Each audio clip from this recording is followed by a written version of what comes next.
अब नारियल के बारे में भी थोड़ा मुझे जानकारी दे दीजिए कि हमारे थे कि इसी के लिए हमें गड्ढा किस टाइप का खोदना पड़ेगा और इसका टाइम पीरियड क्या होगा इस टाइप से।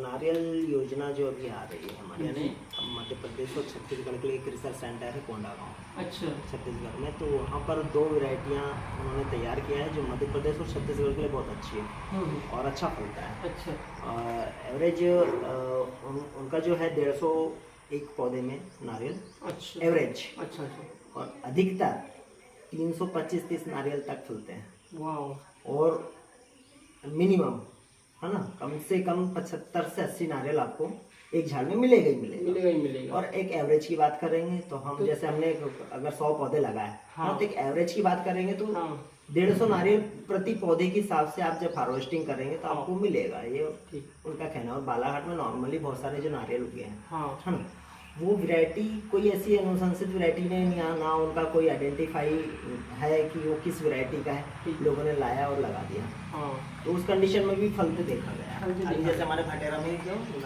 मंदिर हाँ। है ना, भटेरा में मंदिर है, मंदिर के पास में पेड़ है। वहाँ आप देखना तो आज की डेट में गुच्छे में हाँ। कम से कम 35 नारियल से कम नहीं होंगे है ना। और नारियल क्या होता है कि प्रति महीने एक पत्ती आती है उसमें, हर महीने एक पत्ती आती है और एक पत्ती के साथ एक फूलों पुष्प गुच्छ निकलता है उसमें। ठीक ठीक ठीक। उस पुष्प गुच्छ में नर और मादा फूलों की संख्या होती। पॉलिनेशन होने के बाद में आपने अच्छा मेंटेनेंस रहा, पानी वानी बढ़िया मेंटेनेंस रहा, तो वो फिर पुष्प गुच्छ में फल लगते हैं। अच्छा ऐसे 12 महीने में 12 पुष्प गुच्छ निकलते हैं अच्छा है ना। तो ये साल भर कंटिन्यू फलता है नारियल, कंटिन्यू फलने वाली प्रोसेस होती है इसमें। ये साल भर फलने वाली प्रोसेस होती है। अच्छा अच्छा। अब ये है आपका मेंटेनेंस के ऊपर। जैसे अब अपने क्या होता है, जैसे गर्मी में हाँ गर्मी में पता चला अपने यहाँ टेम्परेचर हाई हो गया जी तो पॉलिनेशन नहीं हो पाएगा। यस। उस कारण क्या होगा कि गर्मी के 2-3 महीने के जो पुष्प गुच्छ है उसमें हाँ, फल नहीं लगेगा, उसमें फल नहीं लगेगा है ना। तो ऐसे अगर हमने 12 पुष्प गुच्छ गिने हाँ तो 10 पुष्प गुच्छों में तो फल लगेगा, लगेगा लगेगा। नहीं लगेगा तो भी 9 और 8 में तो 8 लगना में तो संभव है लेकिन वो लगेगा। है ना। आपने अगर अच्छे से मेंटेनेंस किया हाँ तो बस आप उसको यूज कर दिया ना, उस वैरायटी को लगा सकते हैं। लगा तो ये वैरायटी को लगाने के लिए आपको अभी हम पौधे जो है जुलाई में अभी मिल सकते हैं। जुलाई में मिल जाएंगे। उसके लिए एक प्रोसेस है, आपको एक फॉर्म भरना होगा ठीक ठीक है ना, नारियल विकास बोर्ड का। जी। उस नारियल विकास बोर्ड का फॉर्म भर के आपको हमको देना पड़ेगा। हमने ऐसे तो 20 अप्रैल लास्ट डेट रखा है। अच्छा अच्छा। तो आप हमारे माध्यम से या फिर आपका कृषि उद्यानिकी विकास अधिकारी जो आपके एरिया के हैं उनके माध्यम से भी हमको फॉर्म दे सकते हैं अच्छा अच्छा है ना। या फिर डायरेक्ट आप फॉर्म भर के कृषि विज्ञान केंद्र से साइन हाँ। लेकर के आप छत्तीसगढ़ से भी पौधे उठा सकते हैं। हाँ नहीं आप जैसे सामने छत्तीसगढ़ कनेक्टेड है ना, तो हम तो चाहेंगे कि सारे जो किसान हैं अब हम लोग क्या डायरेक्टली यहीं से कनेक्ट हो तो उसमें वो प्रोसेस हमारी लेंथी ना होते हुए एकदम इजी हो जाएगी सारे किसानों के लिए। उसमें क्या है, हम लोग ट्रांसपोर्टिंग सहित 80 रुपये ले रहे हैं। अच्छा अच्छा। ऐसे अगर आप डायरेक्ट जाके लेते हैं करते हैं तो हाँ। 50 रुपये का पौधा पड़ेगा, मगर आपको जाते तक लाते तक के हाँ हाँ उस 100 रुपये प्लस का पौधा पड़ जाएगा। हाँ ट्रांसपोर्ट। मगर हम उसे 80 रुपये मान करके ले रहे हैं। अच्छा और उसमें क्या है, किसान को लगाने के बाद में हाँ फिर एक सर्वे होगा वहाँ के कृषि वैज्ञानिकों का, अच्छा वो आके देखेंगे आपके पौधे सक्सेस हैं तो आपको 30 रुपये आपको सब्सिडी बतौर वापस हो जाएंगे। अच्छा अच्छा।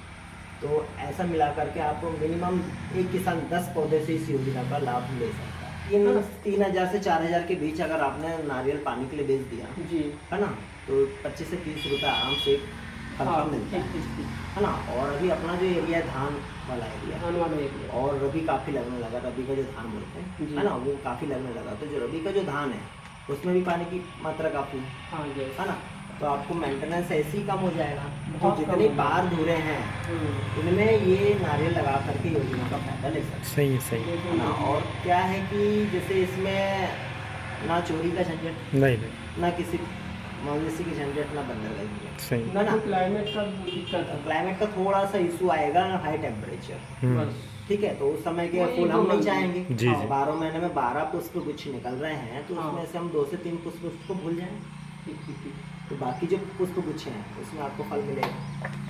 मतलब इसमें एक गुच्छे में ऐसी कितनी क्वांटिटी ऐसी आ सकती है? एक गुच्छे में 35 से 40 नारियल तक फलते देखे मैंने खुद देखा है। तभी आप 250 प्लस बता रहे हैं इसमें, जैसे एक पेड़ में टोटल क्वांटिटी अब आप अभी जाके भटेरा में गिन लो, हाँ। आपको समझ में आ जाएगा। मैं इस साइड में गया था कासपुर साइड में, तो सर्वे पे तो मुझे उस साइड में एक नारियल का पेड़ दिखा, तो मैंने उसको देखा, तो उसमें मुझे समथिंग मेरी 35 से 40 फल दिखे और वो काफी तैयार हो चुके थे जो अभी के टाइम में। क्या होता है कि अब एक ही समय में आपको 250-300 नारियल नहीं दिखेंगे। नहीं। क्यों? क्योंकि वो साल भर फल रहे हैं, हाँ, है ना, फलते भी जा रहे हैं, झड़ते भी जा रहे हैं, हाँ, अच्छे से प्लांटिंग की जाती है, होगा सही बोल रहे हाँ। अब आप बोलेंगे कि नहीं मुझे 300 नारियल फले दिखना चाहिए, तो ये तो संभव नहीं सही है ना, क्योंकि वो भी साल भर एक एक पुष्प गुच्छ लेके फल रहे हैं। ये एक साथ फल आकर के एक साथ में उसकी फसल है तो निकालने वाली प्रोसेस नहीं है, इस वजह से काउंटिंग करना इम्पॉसिबल हो जाता है। ये चीज है,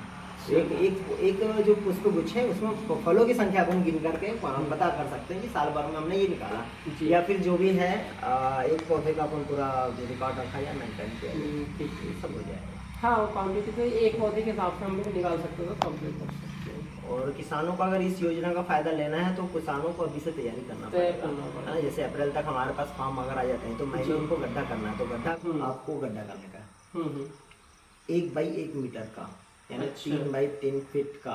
गहराई कितनी रहेगी सर? 3 फीट गहरा, 3 फीट का चौड़ा, जी। क्योंकि जितना अच्छा आपका बेस होगा पौधा उतना अच्छा स्ट्रॉन्ग होगा। जी। तो आपको इतना बड़ा गड्ढा करना ही है। हम तो आम के लिए भी करना बोलते हैं इस प्रकार का गड्ढा करना, मगर किसान करता नहीं है।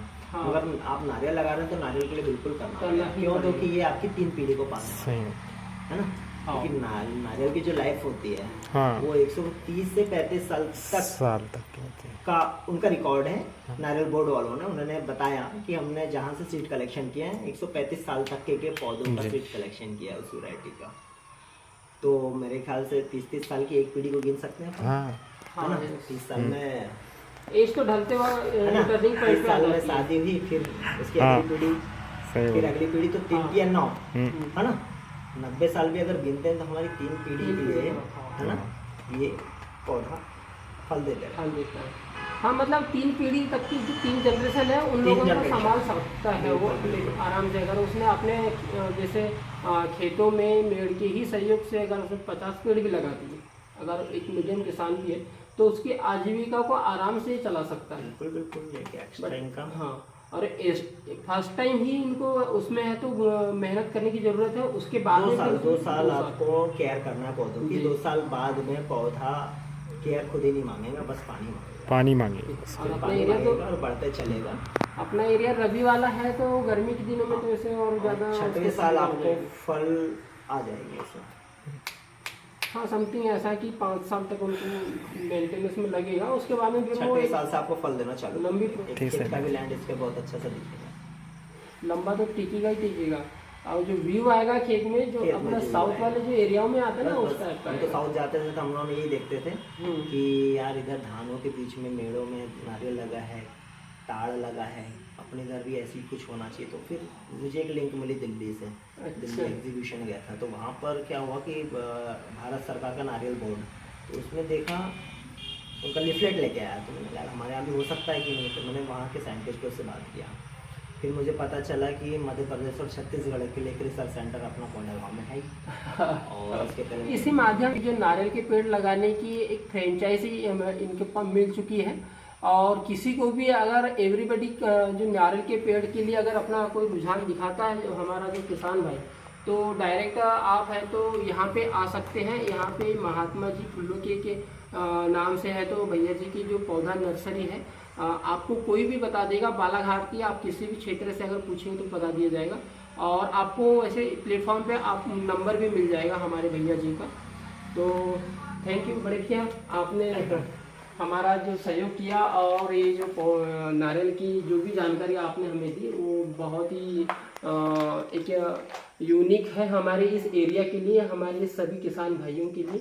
अगर किसी ऐसा कोई किसान भाई अगर इस क्षेत्र में आना चाहता है तो मैं पूरी कोशिश करूंगा उसे आपसे मिलाने की। चलो, थैंक यू।